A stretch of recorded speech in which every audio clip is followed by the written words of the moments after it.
because draft is where we started when we made the Kizerg yes. acronym for Nongshim playing for Annie Wukong. And maybe that can be enough here, as Charvel, I don't think, had a bad series, but he just didn't have the same impact that Lucid has. And it felt very similar to the Delight situation, where he was subbed out for bluffing, and it maybe reinvigorated him. Let's see what that looks like for Lucid today. Yeah, hopefully it's good news. He was still here throughout that whole series that Charvel was playing, looking very relaxed in the coach's booth between games. They did lose one, I believe, in that series, but were able to ultimately come out ahead, as Cassio, Orianna both going to be taken away here from Dplus Kia. And we'll see whether the good old Karma ban is going to come on through. The Rumble could be a ban that they look at. The Nautilus is an interesting one. It might see Dplus heading towards a Karma first pick themselves. Lehends has looked very comfortable on the pick. It's a very Lehends pick, as we've discussed many times, so that might be a big part of it. Nocturne is also going to be banned away. Isn't it interesting how Lulu has just like disappeared from the LCK as well? We're not seeing Nocturne Lulu anymore. We're not seeing Yunara. The Anivia ban. So they're going for a Ryze answer to whatever Dplus first pick here, I guess. But Dplus could also just first pick Ryze. Oh, don't with be all silly, these Wolf. mid laners locked in or banned away. But Scout is a really good Taliyah player, so maybe there's that little angle that they might be going for. ShowMaker also very happy to play the Taliyah himself. So maybe that's the dance they're going to have to do. The Karma is going to be locked in, though. And so now Diable going to lock in the Ezreal, and they'll take the Ezreal Bard into the matchup.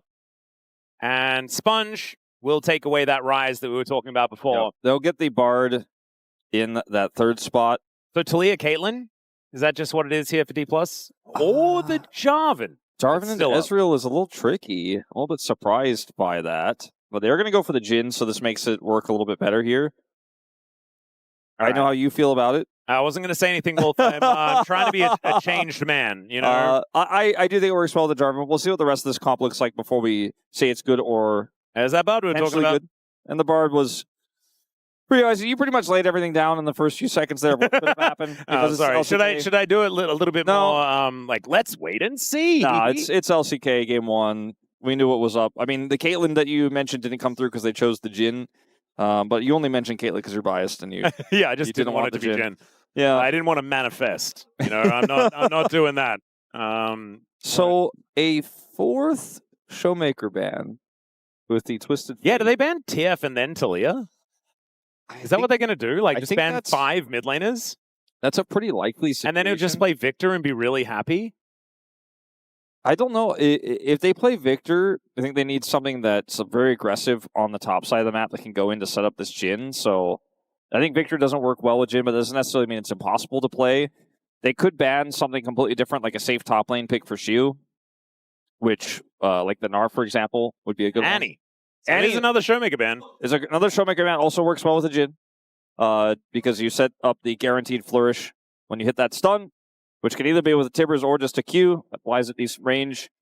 Lee Sin going to be taken away, so the jungle pool is where the targets were here for Dplus. Not quite as targeted as the ShowMaker bans.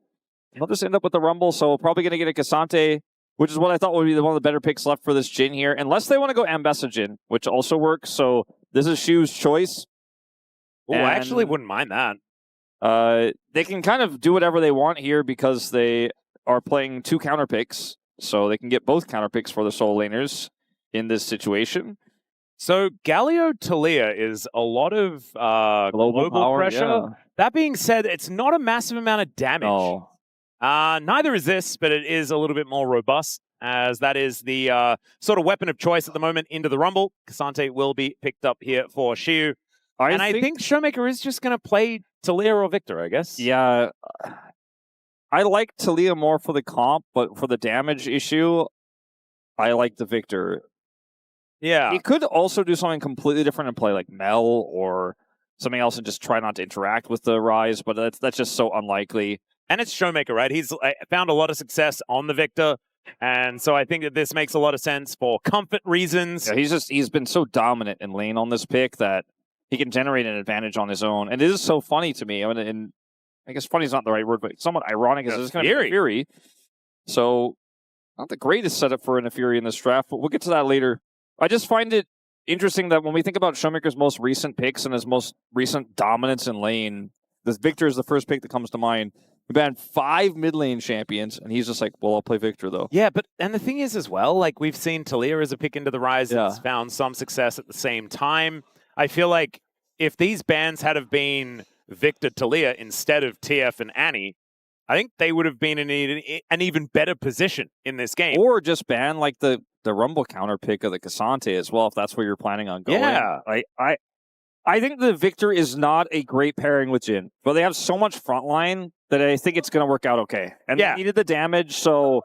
And also, I do think that, like, with the AoE nature of a Viktor as well, like, throwing down the gravity field and then lining up these deadly flourishes, captive audience, like, all of these things that Jhin can do that require you to stand still is something that a Viktor can also capitalize on and provide, given the initial CC is going to work. And you can make plays off of slows quite effectively from both of those champions as well. So the Karma can have a fair bit of value. Lucid putting them into a circle is going to be high value as well. And so Dplus Kia's composition, pretty scary. Nongshim, though, certainly do have some power points as well.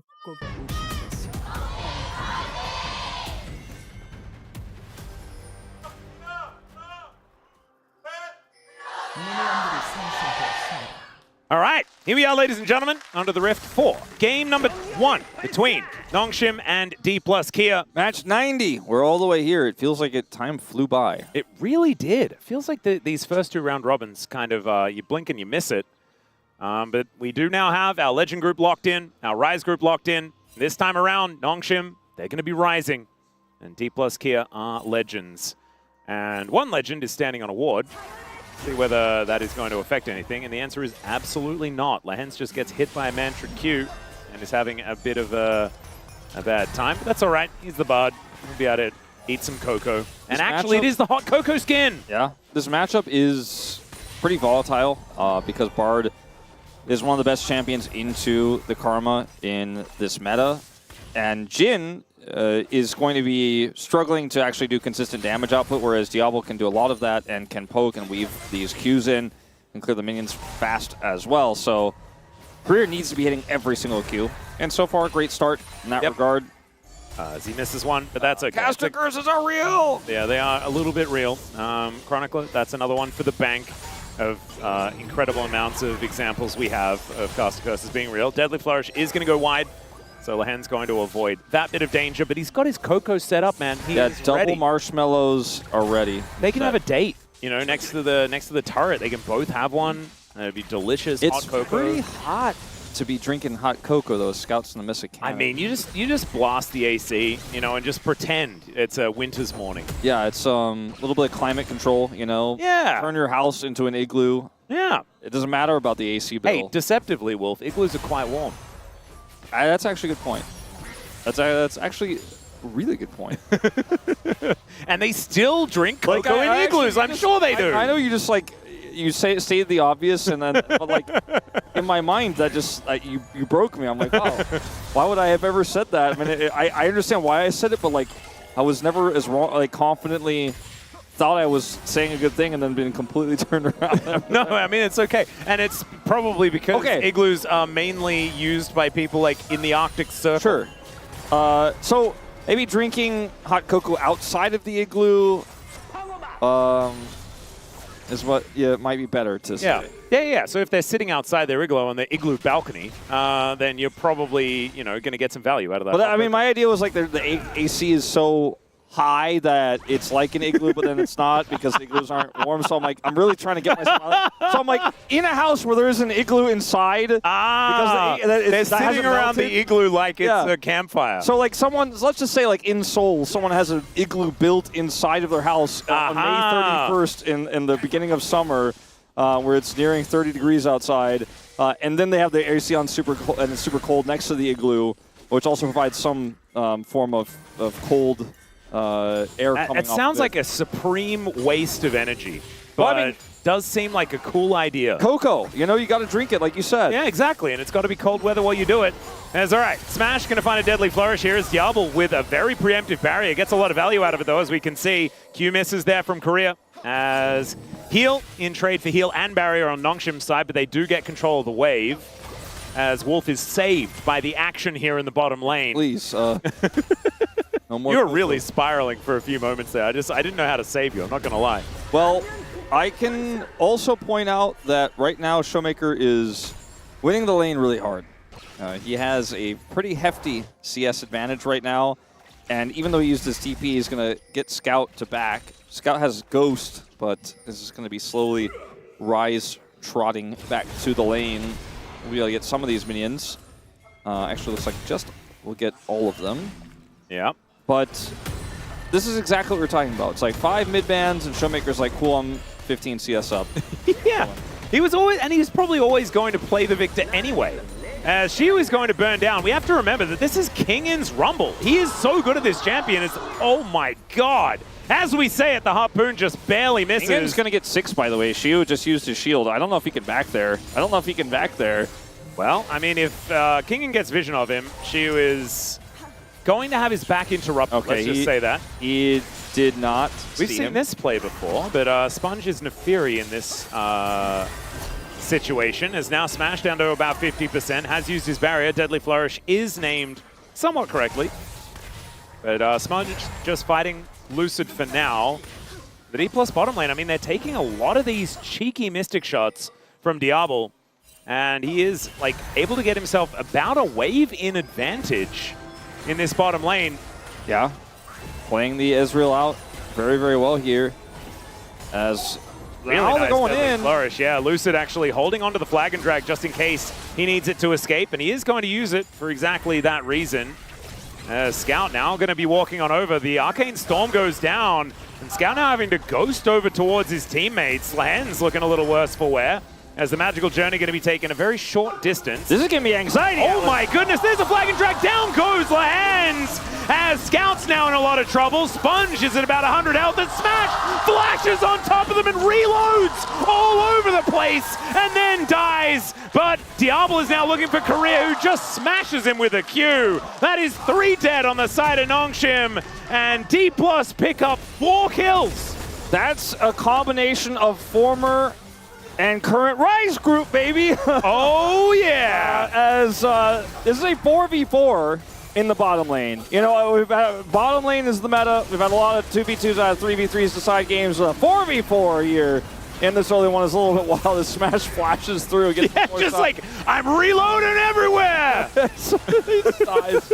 But he got that shot in, and that's what counts. And what doesn't count is Diable's kill, because he didn't get one on the career there, but he was very close and would have made things better. But now Dplus, after that really patient 4v4 they played through, and ShowMaker, the lead that he has right now still remains, are firmly in control of this this game state.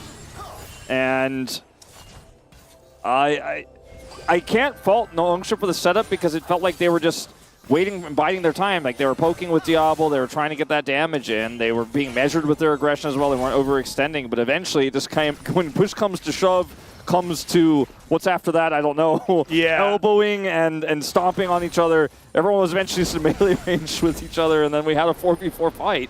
Yeah, and I think it started with Lehends just taking so much damage from poke. He did.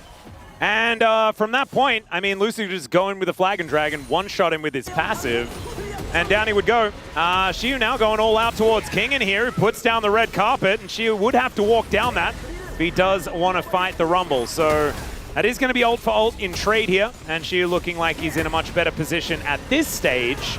Obviously does want to hit a couple of items, Spectre's Cowl especially. And by a couple of items, I mean just like a couple of legendary items, right? Like not necessarily picking up a full item just yet, but does want at least that Spectre's Cowl to feel good in this When you look at the fact that Rumble just got plated steel caps, but Siwoo got boots as well as that cloak, you're like, oh, okay, this is really good for Siwoo. Because he has the movement speed he needs, but also all of that additional MR. He has even more now, and he has completed this back. Kingen does have teleport advantage. Is going to try to push this wave in one more time. And Lehends is not having fun getting poked by everyone in this game. Yeah, he is just really taking damage. He's a pincushion. He is indeed. Not exactly barding in the most fun way. But it is Lehends' 10-year anniversary. which is kind of cute. That's what we're celebrating here at LoL Park today. Yeah. Let's see whether he can have a better time as this game goes on, or especially if this series goes on, as the Cycle Sword is done here for Sponge. It's a decent first item spike, but he is yet to come back out onto the map, and that should be Lucid locking down this dragon without too much opposition. Diable just going to try to hold his own here as Lehends struggles to get back to the lane. Some plates are going to go over. The dragon goes over. This Jhin starting to get rolling a little bit here. The main gold lead on the bottom side of the map is careers, but that's partially because Lehends just doesn't have a lot of gold. And in the mid lane, ShowMaker is still very online. And this composition is going to scale really well, so Nongshim need to find an in somewhere. Lehends is going to try to maybe get a split back here.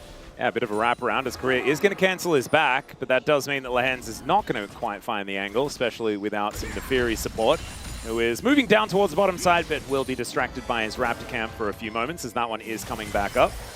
Lehends needing to be a little careful here, but Smash not going to find the Deadly Flourish. Yeah, he gets 2 stops of the backs, and now Smash kind of priced into staying here. Okay, Siwoo looking for another angle here. Does have the all-out back up and available once again, but Kingen also has the equalizer, obviously. Sponge and Lucid just doing battle with one another. Some more daggers will fly, and it's kind of unfair, isn't it, that Sponge can press Q twice, but Lucid can't. That's a release date for you. As now Career taking a fair bit of damage, but also able to lock down Sponge, who goes up into the sky, and then has to flash to get the heck out of there. Oh, Deathfire Touch is gonna kill him! And Dplus get another one. Okay, Lehends also in trouble. The world's smallest magical journey, as Lehends is, dead. He bought some time though, didn't he, Atllus? He did. He tended to. The fate was sealed, unfortunately. Yoni's not here, but his ult remains. My expectations didn't need to be tempered. I knew he was going to die. I was like, I think he's going to die. That's my expectation. He was like, temper that, It's wolf. called tempered fate, not tempted fate. And I think he definitely tempted fate. He did do that. As now ShowMaker, who had the biggest lead in the game, has 1,200 gold the advantage. And so that's not good for Nongshim. It's in the cons column. Yeah. In this game, as here, it's just not only the Blackfire touch, but the Blackfire torch as well. He's like, how did I kill him? He forgot about his burn damage. Yeah. Imagine, like, I can't think you could transpose 2 different reactions. Sponge is super upset, and ShowMaker's like, wait, how did I kill him? Yeah. ShowMaker's just like, oh, okay. Did he have Blackfire Torch at the same time? He did. He was torching and touching. He was torching. Oh, no. That's and he was Death Black Torch touching. It's the worst. That really does sound pretty awful, Wolf. I don't want to hear about that again. It's not something that I want. It's all right. Lehends, he's going to get stunned up here momentarily, but is otherwise going to be all right. As the Jhin Karma is working out, it's doing what it's supposed to do. Diable not too far behind. The problem is, like, the whole team is 3,000 gold down. They're losing everywhere, is the real thing. This is a good try. Good try. All right, well, Scout is going to see whether he can find an angle as the Tempered Fate does come on through. That is just going to buy some time for Smash, though, as they do line up the Cosmic Binding career, doing his very best to distract them, and Smash is barely taking damage. Now the curtains are getting called as Lehends. Oh, dear. Diable's going to have to tank that one up for him, as, it just takes so much damage. And Lucid, oh, dear. Lehends is in one-shot range, isn't he? Flag, drag, kill. And let's see whether Lucid is able to go for it here. Just trying to intercept some backs. As the Cataclysm comes down, Diable able to get out of there. And oh god, they just baited him. Shovel wouldn't have fallen for that. Okay. ShowMaker's like, whatever, I got the whole turret. It's fine. Wait a second. There's an ulti from Sponge as well. As he's like, Lucid's my favorite jungler. I'm going to do the same thing that he did. And unfortunately for Dplus Kia, Sponge is not going to die. ShowMaker is once again not going to be successful. You can see ShowMaker in his eyes, him like just checking the minimap repeatedly. He's like, He's like, how many more autos can I get? He's like, you guys good down there? He's like, you guys good down there? They're like, not really. He's like, okay, hold on, let me get this plate. Oh no, it's Sponge's worst nightmare. ShowMaker, and that thing that you were talking about that I'm not going to mention again. Okay, well, initially here, it looks like the Realm War play could go off without a hitch. But Smash flashes and buffers the root, and then this ult actually stops the True Shot the barrage. Ultimate counter synergy. And then they get the heal, and the Smash is just like, you don't have damage. You're early game Ryze. Go away. And he's like, I mean it. And so they have to tank all these shots, so Diable is also going to have to take a bunch of damage here. And so this becomes appealing now for Lucid as control of the jungle to go over and look for some backstops and potentially some kills. I don't think they needed to do this. I think we all know in hindsight they definitely didn't. Because they all barely escape, which is quite absurd and funny. Yeah, the fact that he sees Sponge, he's like, no, I shouldn't do it. But then the voices were too loud. And he decides to go for it anyway. 1 versus 4, even though they are low. I mean, I don't know whether there was a monkeys that he was going to make that one happen. Even though he dies there, Nongshimmer is still 3,000 gold behind us. They're going to look to TP on the ShowMaker. Get that bounty! Well, he's walking. He's going to flash as there's the Tempered Fate. ShowMaker tries to get in, but is unable to get there. That was a better one from Lehends. And even the True Shot barrage able to help tidy up that wave. As now Lucid wants to be able to grab Double Dragon. He will successfully do that. And the rest of DK do back away. So now the gold lead shrinks by about 1,000 here for Dplus. The Tempered Fate does shut down the turret, so it's very easy to follow up and kill ShowMaker there.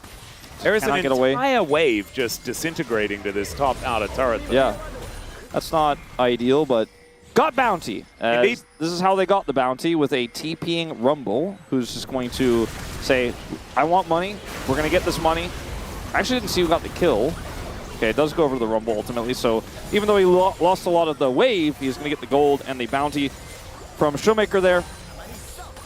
Yep, ShowMaker's still very far ahead, but it is not looking too bad. And actually, the Rumble has a gold lead after that shutdown. There you go. So kind of worth, you know, I'd say pretty worth it. But let's see what happens next, because Dplus are still in a position where ShowMaker, he's just got a big amount of gold. Even though they killed him, they can't take what he already earned away. And by the way, Wolf, we don't have 7 Hextech souls in a row. Oh yeah, good point. Yeah, so we will have an Infernal in this game. It's kind of fun. As Lehends not going to get knocked up, but he's still taking a lot of damage. Another Cataclysm does come down as Sponge able to flip out of the way, but Lehends not able to do that, as there is at least a Realm Warp to save the Naafiri, but Doggo going to have to go home, and Scout is in a gravity well, not having a great time, as now Lucid just going to babysit the Ryze. We'll let him leave, but it looks like this top outer turret is going to fall. Smash. They've already taken first turret. That's why they're at a 3.3k gold lead. Smash is just chilling in the mid lane as well. He's so ahead because they have. In terms of his gold, he's only 250 ahead. But okay, Siwoo. Oh yeah, I thought that maybe we'd get an all out, but we did not. Smash right now has 2 items completed, and he has the Ghost Blade into this single item Ezreal. So that's the lead more than the gold shows, and he has control over the top side jungle, so if they try to make a play onto him, it's not going to work out. So it's just constantly pushing the mid lane. They got that mid turret, so there's not even a safety net for Diable. Has to play back and safe. So the prio for Dplus couldn't be any stronger from mid and top. On the bottom lane, you know, there's still 2 plates among both turrets, but not necessarily a safe place to be either for Nongshim. We have to kind of sit back and farm until we get to that second item. Diable, as Dplus here, trying to collapse on the Lehends. ShowMaker, so much damage already in this game. And couldn't click the Magical Journey, unfortunately. Yeah. So a little bit of a shame. Still, Sponge able to make his way out of there. And Scout also was allowed to leave, but the top outer turret does eventually fall down, and this bottom one is probably going to be the next on the agenda for Dplus, moving to a 3.5k gold lead. 2 minutes on the Dragon, and Sponge already using his untarget ability, career moving over, and Smash finds a 4th shot, and not a deadly flourish, so the Doggo will escape. We're fighting in the bottom lane. Yep, Lehends gonna have to flash on top of ShowMaker here. The Equalizer goes down, Tempered Fate. I mean, it kind of works like a stopwatch here for ShowMaker. I'm not sure about that one.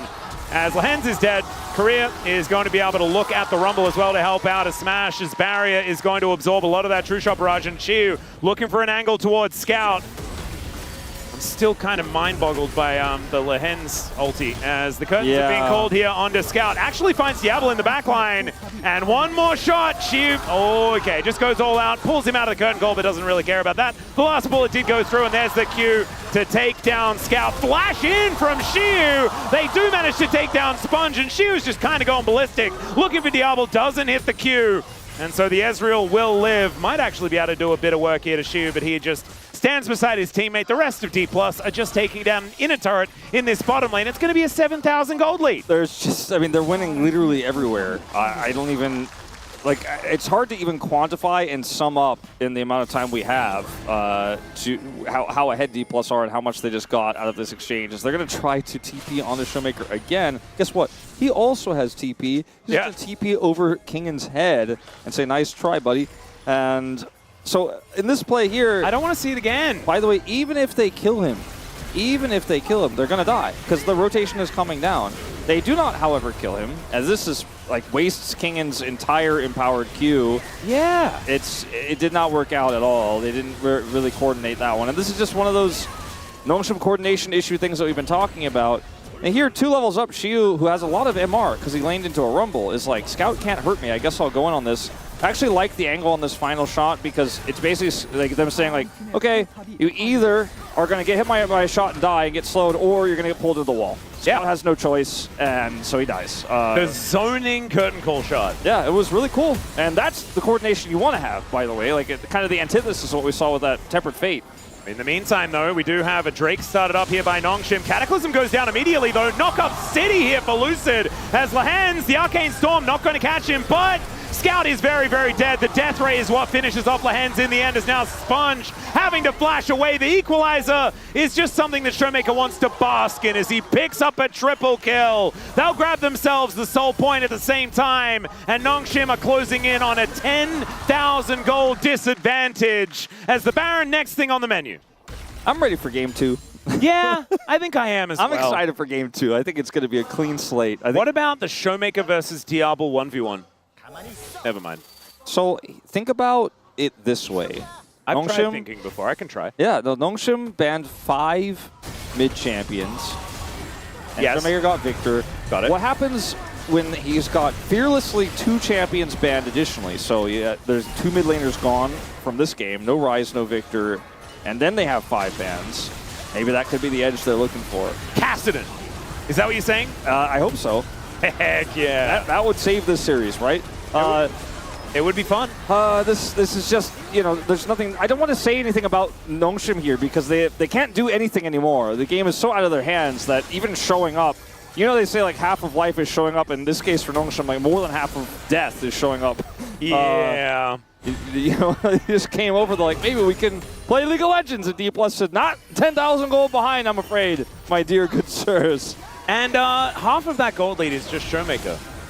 That's the crazy thing about this. They used all their bans on him, and he is the most fed in the game. As Lucid sees 3 people come over, just decides to casually finish his Raptor camp, watches Korea die, and then just leaves.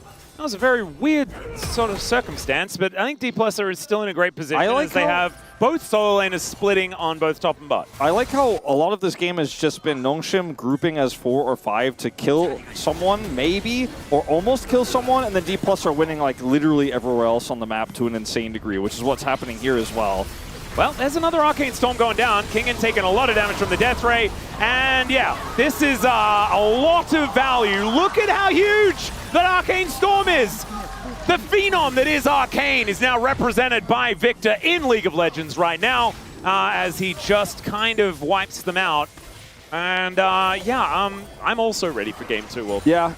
So watch the minimap while they're chasing all the way into Raptors. You Tempered Fate's like, I mean, it's taking even longer. It's taking so long. It's taking so. ShowMaker and Siwoo are pushing.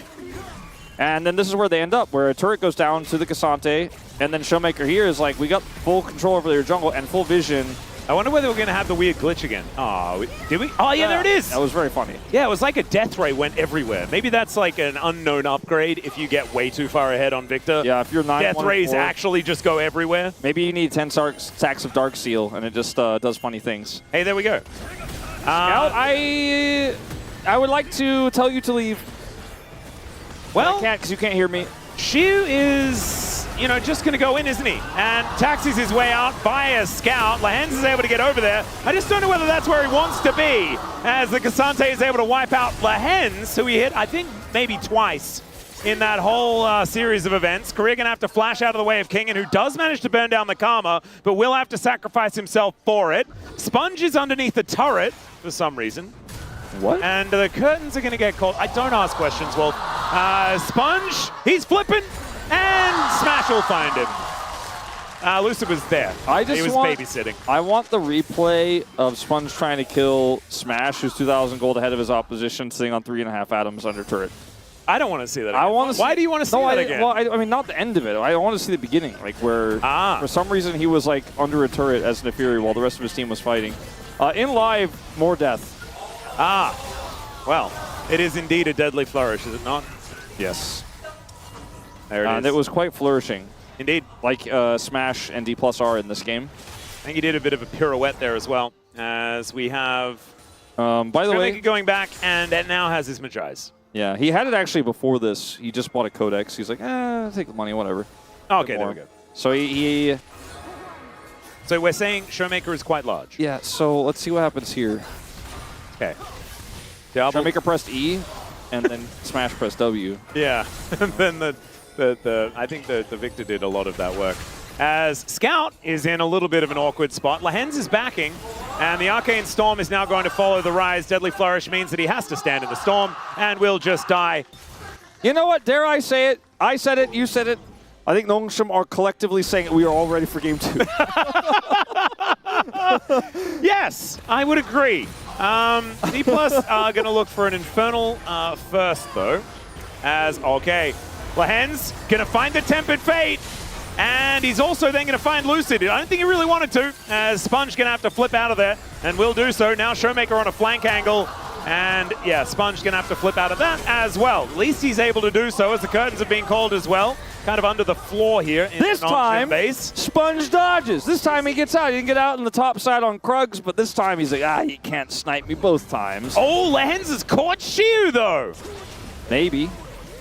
Potentially. No, perhaps. Not really potentially, I don't think. No, he's totally fine. Actually, Lehends might be in trouble if he wants to go in for another little bit of poke. They are still chasing. Well, don't look at the damage numbers. No, I'm not. Just don't do that. I'm sure it's very close. 11, 1, and 5. ShowMaker's having a very good day today.